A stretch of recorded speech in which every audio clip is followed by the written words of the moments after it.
Hello everyone, welcome to Internet Learning. Hope you all are doing well. So today we are going to discuss the topic conservation of minerals of class 10 geography, chapter number 5. So अभी तक हमें ये तो समझ आ गया है कि जो मिनरल्स हैं वो हमारे लिए बहुत ज़्यादा इंपॉर्टेंट है, वो हमारी लाइफ के ऑलमोस्ट हर एस्पेक्ट में यूज होते हैं और साथ ही साथ हमारी जो खुद की बॉडी है वो काफ़ी हद तक बहुत सारे मिनरल्स पे डिपेंड करती है। तो अगर वो मिनरल्स हमारी बॉडी में नहीं रहेंगे तो हम लोग लाइफ सही से नहीं जी पाएंगे। तो इसीलिए चाहे हमारी खुद की बॉडी हो या हम जो चीजें यूज करते हैं उन सब चीजों में मिनरल्स जो है वो बहुत इंपॉर्टेंट रोल प्ले करते हैं। अब जब मिनरल्स इतना इंपॉर्टेंट रोल प्ले करते हैं तो उनकी कंजर्वेशन, उनको बचा के रखना, तो मिनरल्स की जो कंजर्वेशन है वो बहुत ज्यादा इंपॉर्टेंट है। तो ये जो सेक्शन है ये कंजर्वेशन के ही बारे में है कि किस तरीके से मिनरल्स जो हैं वो बहुत लिमिटेड हैं और हम उनका बहुत ज्यादा यूज कर रहे हैं, कंज्यूम कर रहे हैं और वो इतने ज्यादा तेजी से डिप्लीट हो रहे हैं कि हम एक टाइम ऐसा आएगा कि इन सबको खो देंगे। तो इसीलिए इनको बचा के रखना बहुत जरूरी है। So we all appreciate the strong dependence of industry and agriculture upon mineral deposits and the substances manufactured from them. तो हम लोग जो है इन मिनरल्स पे बहुत ज्यादा डिपेंड करते हैं और हम इस फैक्ट को काफी अप्रिशिएट करते हैं। हाँ, हम इस चीज को एक तरीके से मानते हैं, खुश होते हैं ये समझ के कि हाँ भाई, जो मिनरल्स हैं उन पे हम डिपेंड करते हैं। इंडस्ट्री हो गया, एग्रीकल्चर हो गया, उसमें मिनरल्स यूज होते हैं। जैसे अगर आप इंडस्ट्रीज की बात कर लो तो इंडस्ट्रीज में क्या है, बड़ी बड़ी मशीनरियां होती हैं। वो मशीनरीज किससे बनती हैं? मिनरल्स से बनती हैं। मशीनरीज लोहे से बनेंगी, उनमें स्टील यूज होगा। इसके साथ साथ जो, मान लो कोई वैसी मशीन है जिसमें तेल वगैरह का इस्तेमाल हो रहा है, कोई इंजन है तो उसमें पेट्रोलियम प्रोडक्ट यूज होगा, वो भी एक मिनरल है। इसी तरीके से एग्रीकल्चर भी आप देखोगे, एग्रीकल्चर में भी हम अलग अलग मशीनरीज यूज करते हैं। तो कहीं ना कहीं मिनरल्स का जो यूज है वो इंडस्ट्री प्लस एग्रीकल्चर इन सब में होता है। साथ ही साथ मिनरल्स से जो बनने वाले प्रोडक्ट हैं, जो सब्सटेंसेस हैं, उन पे भी हम डिपेंड करते हैं। The total volume of workable minerals deposit is an insignificant fraction, that is 1% of the earth's crust. अब जो टोटल मिनरल्स हैं जो कि हम एक्चुअली यूज कर सकते हैं, वो जो टोटल अमाउंट है मिनरल्स का वो बहुत ही ज्यादा कम है। इनसिग्निफिकेंट फ्रैक्शन है, मतलब कि हद से ज्यादा कम है। लगभग अर्थ क्रस्ट का 1% है, मतलब जितनी अर्थ क्रस्ट है उसका सिर्फ और सिर्फ 1% मिनरल है। ऐसा मिनरल है जिसको कि हम यूज कर सकते हैं। We are rapidly consuming mineral resources required millions of years to be created and concentrated. अब ये जो मिनरल रिसोर्सेज है उनको हम रैपिडली कंज्यूम कर रहे हैं, मतलब बहुत तेजी से इनको यूज करते जा रहे हैं। और इन रिसोर्सेज को बनने में कितना टाइम लगता है? मिलियंस ऑफ ईयर्स, लाखों साल लग जाते हैं मिनरल्स को बनने के लिए। The geological processes of mineral formation are so slow that rates of replenishment are infinitely small in comparison to the present rates of consumption. तो ये जो जियोलॉजिकल प्रोसेस है जिनके थ्रू मिनरल्स बनते हैं, जो मिनरल्स हैं वो एक्चुअली क्या है? मान लो डेड प्लांट्स एंड एनिमल्स जो हैं उनकी वजह से, जैसे फॉसिल फ्यूल्स बनते हैं, पेट्रोलियम वगैरह बनता है, ठीक है, कोल बनता है, इसी तरीके से अलग अलग तरीके की रॉक्स हैं उनसे मिनरल बनते हैं। अब इन मिनरल्स को बनने में ना काफी सारे जियोलॉजिकल प्रोसेसेस लगते हैं। जियोलॉजिकल प्रोसेसेस मतलब कि मान लो कहीं पे वॉल्केनो निकल रहा है, वो एक अलग जियोलॉजिकल प्रोसेस है। कहीं पे भूकंप वगैरह आ रहा है, जैसे हमने पढ़ा था कि जो सेडिमेंट्री रॉक्स वगैरह होती हैं और उनमें क्या होता है, उनमें बहुत सारे जो मिनरल्स हैं वो पाए जाते हैं। इसी तरीके से अर्थ के जो क्रैक्स हैं, अर्थ में जो क्रैक्स वगैरह रहते हैं, धीरे धीरे करके उनमें मिनरल्स जो हैं वो बनते हैं। तो ये सारी चीजें क्या हैं? ये जियोलॉजिकल प्रोसेसेस हैं जिनके थ्रू मिनरल्स बन रहे हैं। अब ये जो जियोलॉजिकल प्रोसेसेस हैं ये बहुत ज्यादा स्लो हैं, धीरे धीरे होता है। कोई एक रात में ये सारी चीजें नहीं हो रही हैं, हजारों लाखों साल लगे हैं एक छोटे से अमाउंट को बनने में। अब इनका रिप्लेनिश होने का मतलब कि वापस से बनने का जो रेट है वो बहुत ज्यादा स्मॉल है, मतलब कि बहुत ज्यादा धीरे धीरे ये वापस से बनेंगे। मान लो एक रिजर्व है, ये कोई डिपॉजिट है जिसमें कोल है, ये कोल की खदान है।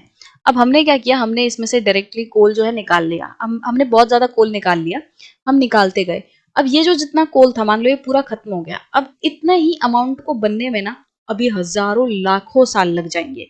तो जितनी तेजी से हम इसको कंज्यूम कर रहे हैं ना, उसके अगर हम देखें तो बहुत ज्यादा टाइम लगेगा इसको रिप्लेनिश होने में। Mineral resources are therefore finite and non renewable. और इसीलिए हम कह सकते हैं कि जो मिनरल रिसोर्सेज है वो फाइनाइट है, मतलब लिमिटेड है। ये रिप्लेनिश तो होंगे, ये बनेंगे तो सही, बट लाखों सालों में बनेंगे, मतलब कि हमारी लाखों जन्म लेने पे तब जाके कोई मिनरल्स बनेगा। तो मतलब ये जो हमारी लाइफ है इसके अंदर ये मिनरल्स वापस से नहीं बनेंगे। जैसे कोई पेड़ वगैरह है, अगर एक पेड़ काट दिया तो हम बीज लगा सकते हैं और कुछ ही सालों में नया पेड़ हमें दिखने लग जाएगा। तो हमारी लाइफ में, हमारी जो जिंदगी है उसके अंदर हम नया पेड़ उगता हुआ देख सकते हैं। अगर हमने एक पेड़ काट दिया तो नया विद इन आवर लाइफ उग सकता है। बट ये सीन मिनरल्स के साथ नहीं है। अगर हमने मिनरल एक बार खत्म कर दिया तो उसको वापस से बनने में बहुत टाइम लगने वाला है। तो मतलब कि जितना मिनरल अभी हमारे पास है इस पॉइंट ऑफ टाइम में वो बहुत ही ज्यादा लिमिटेड है, फाइनाइट है। अगर हमने इसको खत्म कर दिया तो ये वापस से नहीं बनने वाला, लाखों साल लग जाएंगे इसको बनने के लिए। तो इसीलिए हम क्या कहते हैं, ये फाइनाइट है, मतलब सीमित है, लिमिटेड है और नॉन रिन्यूएबल है। इनको हम रिन्यू नहीं कर सकते। रिन्यू करना मतलब कि भाई एक तरीके से भाई अभी खत्म किया और कुछ सालों में ये वापस से बन जाएगा। जैसे मैंने पेड़ का एग्जांपल दिया कि भाई अभी काटा और कुछ सालों बाद हमने लगा दिया पेड़ तो नया पेड़ आ गया। तो ये चीज मिनरल्स में नहीं होगी, नॉन रिन्यूएबल। इसीलिए इनको कहा जा रहा है कि भाई जल्दी से ये रिन्यू नहीं होंगे, जल्दी से ये नहीं बनेंगे। Rich mineral deposits are our country's extremely valuable but short lived possessions. तो इसीलिए हम कह सकते हैं कि जो रिच मिनरल डिपॉजिट्स हैं, मतलब कि हमारे पास जो रिजर्व्स हैं इन मिनरल्स के, जो हमारे पास अमाउंट है इन मिनरल्स का, वो हमारी कंट्री के लिए बहुत ज्यादा वैल्यूएबल पोजेशन है। एक तरीके से हमारी एसेट्स हैं जो कि बहुत ज्यादा कीमती हैं। Continued extraction of ores lead to increasing cost as mineral extraction comes from greater depth along with decrease in quality. अब जैसे जैसे हम ओर्स का एक्सट्रैक्शन करते जाते हैं, जैसे जैसे हम ओर निकालते जाते हैं, उसके साथ साथ क्या होता जाता है कि इन मिनरल्स की कॉस्ट बढ़ती जाती है। होता क्या है कि भाई मान लो ये एक डिपॉजिट है, ठीक है, ये एक माइनिंग है।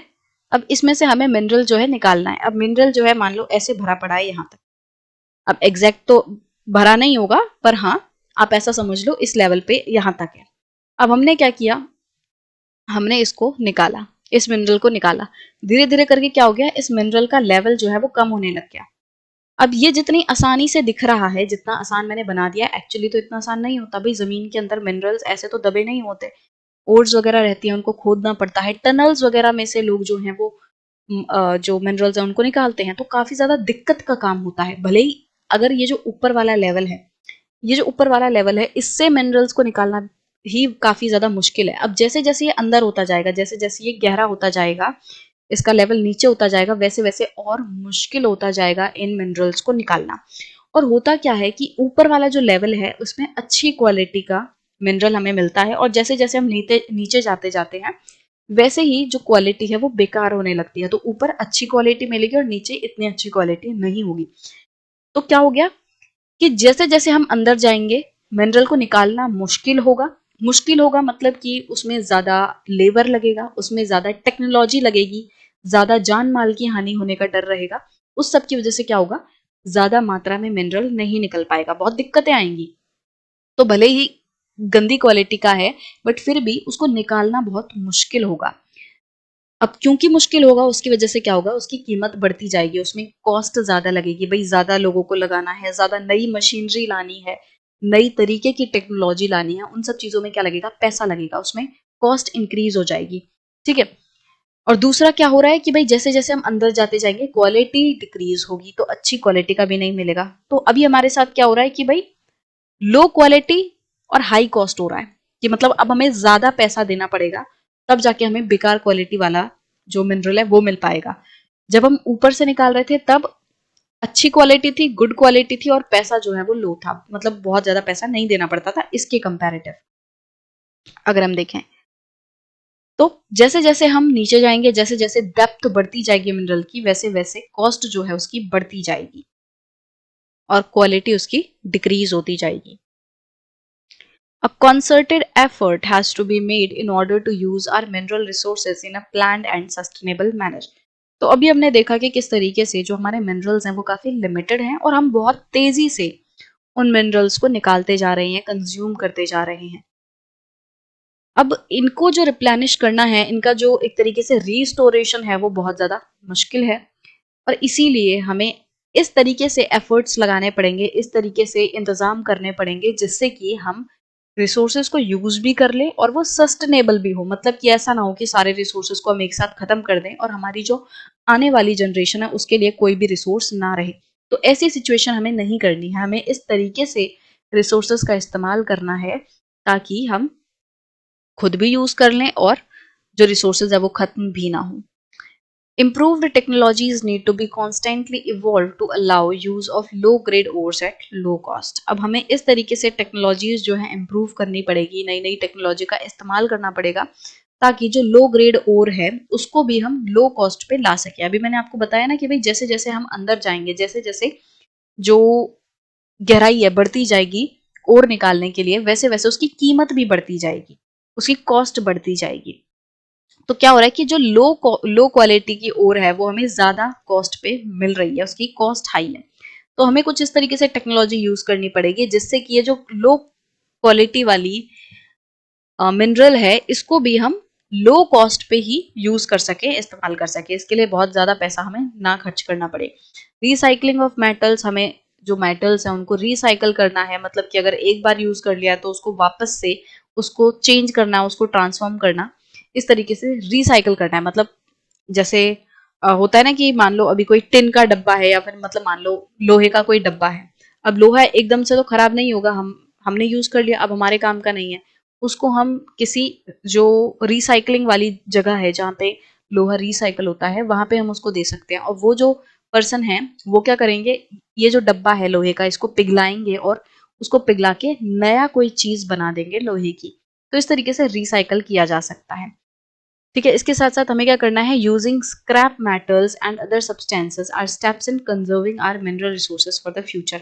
जो स्क्रैप मेटल्स है उसको हम यूज कर रहे हैं, मतलब ऐसा नहीं कि भाई एक जो चीज थी, जैसे होता है ना कुछ कुछ मिठाई के डब्बे, जैसे रसगुल्ले का डब्बा है वो किसका होता है, लोहे के जैसा होता है वो, है ना, तो मेटल का होता है। अब जरूरी नहीं है कि उसमें से हमने रसगुल्ले खाए और उसको बस फेंक दिया, हम उस डब्बे को किसी और चीज के लिए भी यूज कर सकते हैं। तो मतलब जो स्क्रैप मेटल है उसको हम रीयूज कर सकते हैं बेसिकली। ठीक है, रिसाइकल रीयूज हम कर सकते हैं इन मिनरल्स को, इन मेटल्स को। ठीक है, इसके साथ साथ हमें क्या करना होगा, अगर कहीं पे हम मेटल का सब्स्टिट्यूट यूज कर सकते हैं तो हमें वो करना है।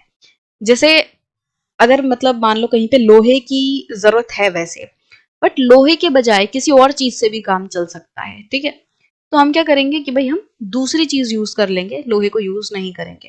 तो इस तरीके से मतलब कोई जो सब्स्टिट्यूट है, सब्स्टिट्यूट मतलब कि भाई अगर ये चीज नहीं तो इसके बदले दूसरी से काम चल जाएगा। तो एग्जाम्पल अगर मैं सब्स्टिट्यूट का दूं तो चाय और कॉफी, फॉर एग्जाम्पल चाय है एंड कॉफी है, तो ये दोनों जो चीजें हैं ये एक दूसरे की सब्स्टिट्यूट हैं। भाई अगर चाय नहीं मिली तो कोई बात नहीं, हम कॉफी से काम चला लेंगे।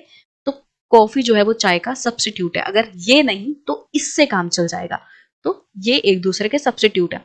इसी तरीके से अगर लोहा जो है एग्जाम्पल के तौर पे, अगर कोई चीज है जो मतलब कोई काम है लोहे से होगा, बट लोहे के अलावा भी कोई ऐसा मटेरियल है जो कि हमारा वो काम पूरा कर सकता है, तो हम दूसरा मटेरियल यूज कर लेंगे।